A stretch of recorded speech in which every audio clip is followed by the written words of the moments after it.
Stampers, welcome. Happy Sunday. I'm Pat Fairless from Fairless Stamp and Flair, and I don't know if I've ever been here on a Sunday afternoon before. And by the time you see this, it's about 1:30 now. I am pre-recording it because I have plans. I'm going to go out and enjoy the lake in a little bit. But I received a request this week from Lisa on my Fairless Stamp and Flair business page on Facebook to show you how I made a card that I shared this past Wednesday. So I decided I'm going to do that this afternoon before I go and have some fun. And I hope it helps. And Lisa, this is for you. So let's go ahead and get started. So this is the card that I posted both on my Fairless Stamp and Flair website and on Facebook business page this week. And Lisa was asking, how did I create this scene? So I'm going to go through and show you the steps I did to do that. It most likely will not look exactly the same because cards like this never do. You really can't duplicate 100% like a photograph, but let's hope it gets close, all right? So what I plan to do is on my Fairless Stamp and Flair website, when I create a post, I always make a free tutorial available. And this is the tutorial that's out there already for this particular card. And I am just going to follow these steps down here. Now, I'm sure you probably can't read this, but this is out there for you to download. I will go in and update it to add the link to this video on here. So if you download the tutorial, you will always have this link to the video on YouTube. Okay, so we start with a basic white piece of cardstock. I always start, I shouldn't say always, but most times I will start with a piece of cardstock that is slightly larger than what I want to end up with. And there's a couple reasons for that. Sometimes when you're blending with your blending brush, you know, you will hit the edges, and so the edges can pick up ink, and a lot of times that's what you want it to look like, and that's beautiful.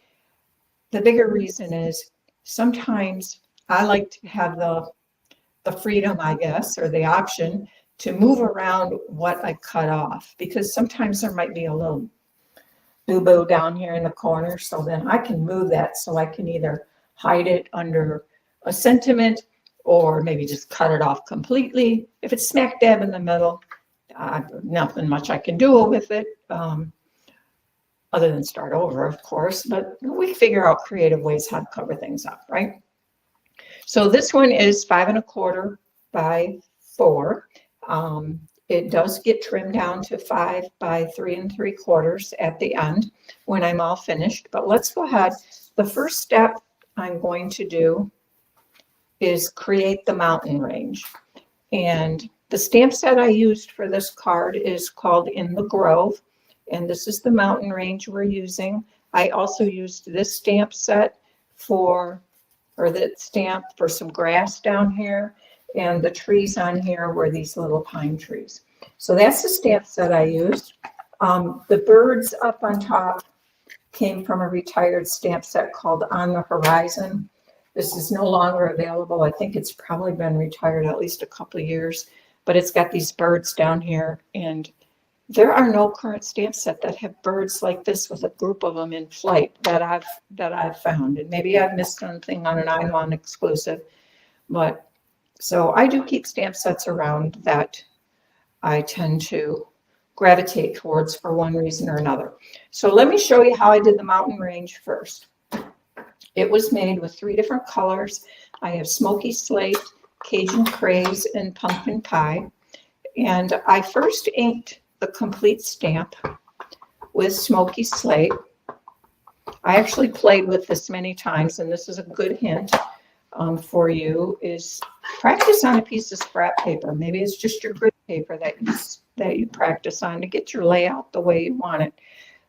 Full strength was a little dark, So I stamped off, and I have a piece of scrap paper off here on the side, so I am just stamping off to lighten that a bit. Next, I took my Cajun Craze, and I used a sponge dauber to add some Cajun Craze in the center of the mountain range. And I just dabbed that on. This will then be blended kind of into that smoky slate. And I just put it where I want it. There's no really right way or wrong way. You just kind of add it as you go. And then the last color I used was pumpkin pie for the tops of the mountains. I wanted those to look like the sun was setting in the background and it was shining kind of more brightly on the top. So now here, I work it a little bit down into the Cajun Craze. If you're worried about picking up Cajun Craze or smoky slate and getting in your pumpkin pie, you can always take your dauber and just kind of clean it off. Depending on the colors you're using, sometimes that's a good idea to just clean it off a little bit in between. Sometimes I do, sometimes I don't. You can see there's a little bit of smoky slate in there, but typically not enough to really worry about. And you want to make sure you get it down into the Cajun Craze so you don't end up with any spots that don't have ink on them. And if you feel it's necessary, you can always go back.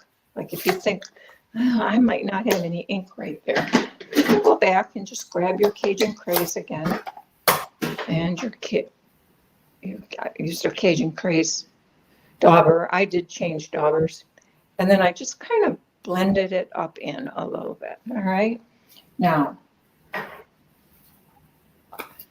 do I think my gray might need a little bit more at the bottom?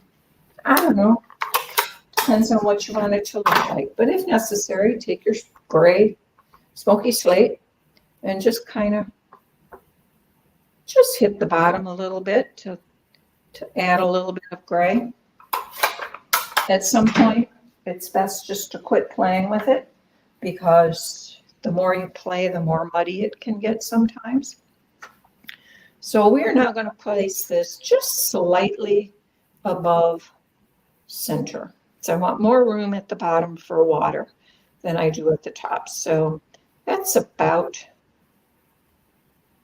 it's a little above center. We're going to put it there.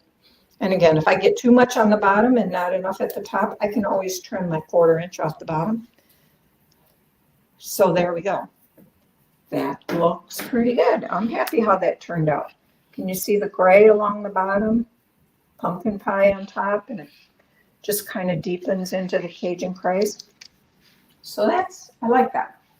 Very happy with how that turned out. Now I'm going to get some things out of my way. And we are going to do the sky first. I did the sky first. Now what we want to do is we want to mask this mountain range. And fortunately, this In the Grove stamp set is a bundle and it does come with dies. So I used the die from In the Grove and I have pre-cut this. This is just cut out of a piece of scrap copy paper. And I'm just going to lay this over the mountain range. And I don't want necessarily white showing there. So I'll bring it down just a smidge so I can just see the tips of the mountain. And in this case, I started with Daffodil Delight because like I said, I wanted it to look like the sun was setting in the back. And I just took a dauber and I kind of put a very, very little bit. You want this to be light. You might even want to stamp it off just a bit. You don't need a lot of ink on here. It's pretty dark. It's darker over here on the right than I would want. Oh, and I just stuck my finger in my ink pad. Can't stamp without getting inky, can we? So clean a little bit off. If you need a little here and there, doesn't have to be equal. So now we've got just a little bit of sun shining there behind the mountains. And we're going to keep this handy, this yellow dauber and Daffodil Delight ink because we are going to put some shadows in the water. But the next thing we're going to do is I took Balmy Blue and a blending brush, and I like to start actually on my mask sometimes just to make sure I don't have any weird streaking things going on with my blending brush. Sometimes they make streaks. It's probably a personal problem. And I'm just kind of blending this down along the yellow until it's as blue as I want it. I don't want it too dark. I want it light because we're going to make the sky a bit of a gradient. It'll get darker as we go up. Doesn't matter if you do the whole thing. You can just do just above the yellow. And you can see I'm not trying to stay out of the yellow. I'm even kind of going right over it to blend those colors in. So just get a little bit, clean my brush a little bit. And the next color I'm going to use is Azure Afternoon. It's just a little darker. These three blues I'm using, Balmy Blue, Azure Afternoon, and I'm using Blueberry Bushel, are called Color Buddies. And they are all blue, but in the same blue family. So they're called buddies, and they blend very nicely together. Obviously, you can have blues that are a lot of different colors, right? And some blues will go nicely together, and some look like maybe you tried to match and didn't make it. So I'm leaving a little bit of the balmy showing, and I'm just kind of blending the Azure Afternoon into that.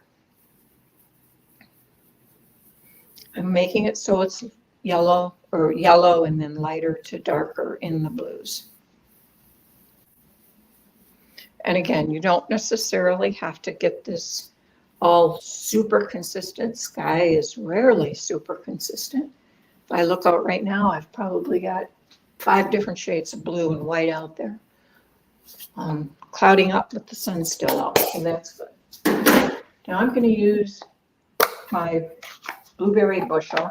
I am using the same blending brush for all of these. I do clean it a little bit to get the most of it off, just because I don't want to transfer the ink necessarily back into my ink pad. And the other thing is, if you're doing this, start with the lightest color, because if you started with Blueberry Bushel and worked top down and you use the Balmy Blue after the Blueberry Bushel, if you get Blueberry Bushel in your Balmy Blue, it's a bigger problem than if you get Balmy Blue in your Blueberry. That makes sense. It was kind of a weird explanation, but it's just because the darker is going to show up more. And the Balmy Blue is going to do very little to a Blueberry Bushel, but a Blueberry Bushel into a Balmy Blue will impact it more. So I'm kind of focusing here, just mostly along the top to darken up the top till I have it about as dark as I want. And that's good. It's a little lighter in the middle. It's fine. Actually, I think variation is good. Oftentimes I don't know why, I will just add a little more on the outside so the center looks lighter and I see more variation. Darken up the corners a bit sometimes. That's just personal taste. It doesn't really matter what you do. So I am cleaning this Blueberry Bushel off as best I can until I really almost see no more blue, because I am going to be using the Balmy Blue, and maybe I'll just grab a clean, I'll probably just grab a clean blending brush. So now I take that off. Oh, and I got a big smudge down here. How did I get that? I don't know. It is what it is. It'll be in the water. I'm not going to worry about it. Oh, I know where it came from. I have ink on my fingernail.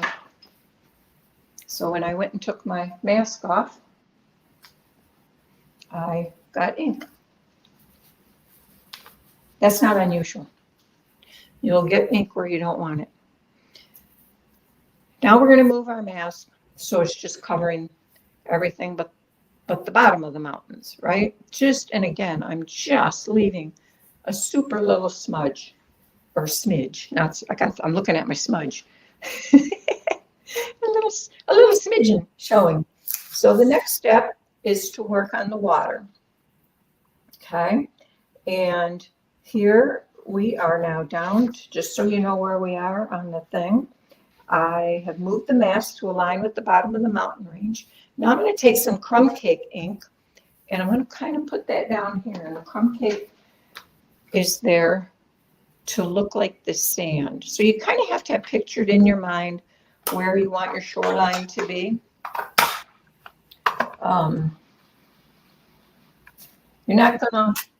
You're not gonna put this all the way into the water. I really don't need the mask on right at the moment, but I'm just gonna leave it there for the heck of it.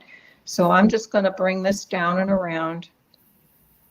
And here I probably should have cleaned off my brush a little bit better because you want this light, but that's all right. We'll cover it up with a tree. I get talking and showing and I kind of forget sometimes what I'm doing and what I should do and what I shouldn't do. And you definitely want to keep your crumb cake on the light side.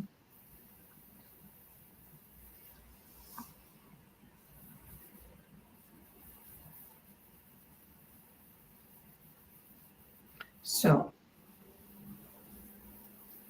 we're going to call that good with crumb cake. There's our sand. And now we're going to start creating our water. And here I did want to add kind of a bit of a mask for where I wanted my water. It was more to help me kind of guide where I wanted to be than anything. So I just took a piece of copy paper, another scrap, and I just kind of tore this to create where I thought I wanted my water to be. And you could make any shape or size of a lake here that you want. Maybe I'm going to put mine right about there. And we're just going to leave that there, maybe a little bit higher. If I make it a little higher, I can cover up that little smudge of blue with a tree. And we're going to take our balmy blue and a blending brush.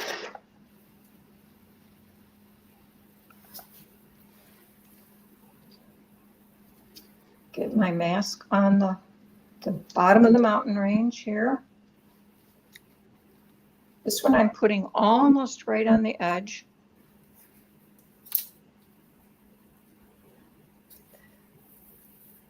I'm more concerned here about the top edge than the bottom one because I'm not going to make a line here.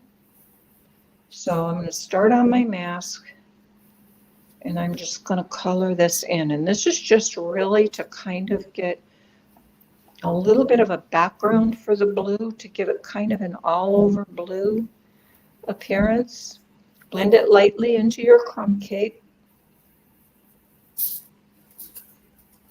And that's actually probably enough blue, balmy blue. All right, put this back on here. And this is more like a safety security blanket, this piece down here. Because I'm going to take my Lost Lagoon ink pad, and I'm going to use a sponge dauber in this case. And again, I'm leaving a little sand showing down here. I'm going to ink this up. Now this one, you kind of want to test it on your background because this is definitely going to make more streaks, and you kind of want it to be a little bit streaky. And you're just going to take this and you're going to kind of hit it here and there and brush along. I sort of started with the below the mountains. I started there first because you can see I'm getting some darker spots, which is fine. I kind of want that. You can come in, go both ways. back and forth if you want, because that makes the water look like it's got a little more texture. And once you get this kind of clean, so you don't have too many streaks on it, then just start rubbing on here a little bit more. Sometimes it is helpful to put some temporary adhesive on the back of your masks. Not necessary, but can be helpful. As you can see, mine are kind of moving around when I hit them. Depends on really oh, I just remembered something I forgot to bring over here. I'm going to get this corner a little bit more where my crumb cake got a little bit dark. Okay, now I did say we were going to add some highlights here. So I could have done that before I added any of my blues. You can do it whichever way you choose. I sort of just looked where maybe my peaks were, and I came in, and here again, you want to kind of clean off, so you don't want it too dark. So I'm going to rub a lot of that off, and I'm just going to come in and kind of scribble down at an angle. And I'll give it a couple spots where I'm adding a little bit of yellow from the sun. And then I'm also going to take my pumpkin pie to get a little bit of the color from the top of the mountain peaks. And let's see how much ink. I'll move this over a little bit. It's a little cleaner. Oh, I've got plenty of ink in here. I do not need any more ink. Otherwise, it'll get way too much. We're going to clean this off quite a bit. Scribble it on your paper. And next to the yellow or in the yellow, wherever you want to put it, I just kind of looked where maybe I had a little bit more of the orange pumpkin pie and just kind of come down. And there is our water. Now, the one thing, and I didn't bring it with me, is if you have Wink of Stella, clear Wink of Stella, you can brush that on your water. I don't have mine here with me. It's clear at the other end of the room. So I am just going to proceed without it. But you get the idea. You can just scribble that on your water where your waves might be. And I'm just going to show you how I put the trees on. So the trees, I used old olive, and I used these pine trees. Now, one thing to notice about these pine trees, if you stamp them so the ground is straight, trees are bending over, I noticed. So you have to make sure you look at the trees and make sure they are safe, straight, okay?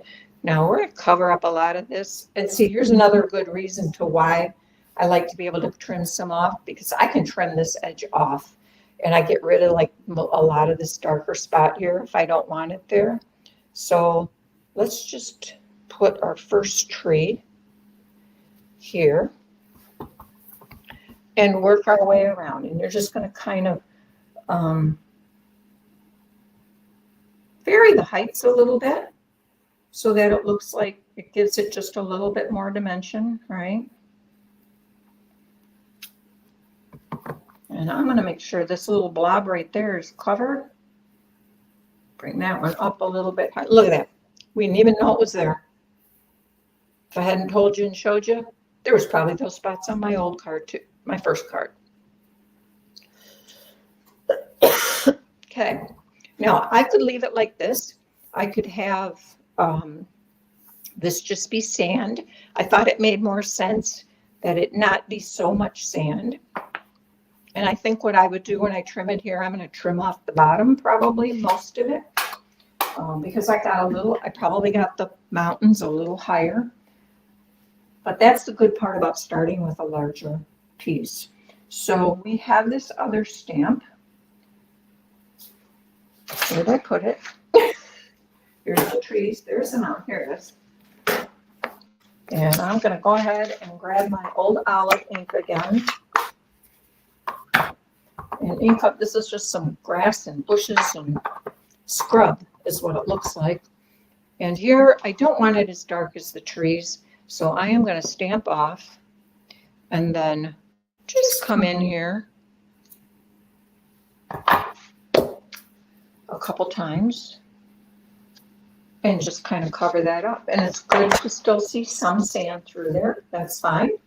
But that is basically the completed card, except for our birds. And I don't know if I put the birds on a stamp or not. Yes, I did. Here they are. So let's just go ahead and ink up the birds and set them up here in the sky. And there we go. Now, if I had remembered to bring my Wink of Stella, I probably would have just done some scribbles across the water, maybe where some of the lighter spots are. I definitely, where I wanted it to be reflections, I would have scribbled a little additional Wink of Stella on there to give that a little bit more shimmer and shine. But let's, as long as we're doing this, let me just show you. So I want this to end up being 3 3/4 by 5. So I am going to trim off just a smidge off the top. So I can do this. Reason being is I'm never crazy about on scenery like this. If I get too dark at the edges, I kind of like it to just be, get rid of that. See the difference? It's darker, but it's not as dark. So I'm going to trim a little bit off this side. And now what did I say? I wanted this to be 3 3/4. So let's just go in here and trim that off. Look at that. Got rid of that big brown smudge of crumb cake. And I got a little bit more grass down here than I wanted. So we'll make this 5 and trim this here. And there we go. Minus the Wink of Stella, there is the completed scene. Easy, right? Just a few hints. So I will take this tutorial. Give me some time, maybe by tomorrow morning, which would be Monday, the 21st. Is it 21st tomorrow? I will go in and adjust this tutorial to add the link to this video. And you will then be able to download the tutorial, follow along on the steps here, and you can make this too. I hope you like that. Lisa, I hope that was helpful. And let me flip my camera back to me. All right. I hope that was helpful.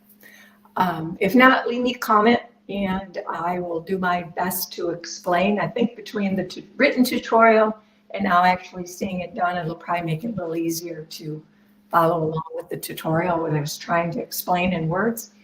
We all learn differently. Some of us are visual learners, others of us read and can absorb it better and understand it that way. Sometimes it takes both, right? I know sometimes both helps me. I can read, and then if I can see, then I'll remember it a little bit better, or at least maybe understand it a little bit better. So happy Sunday, friends.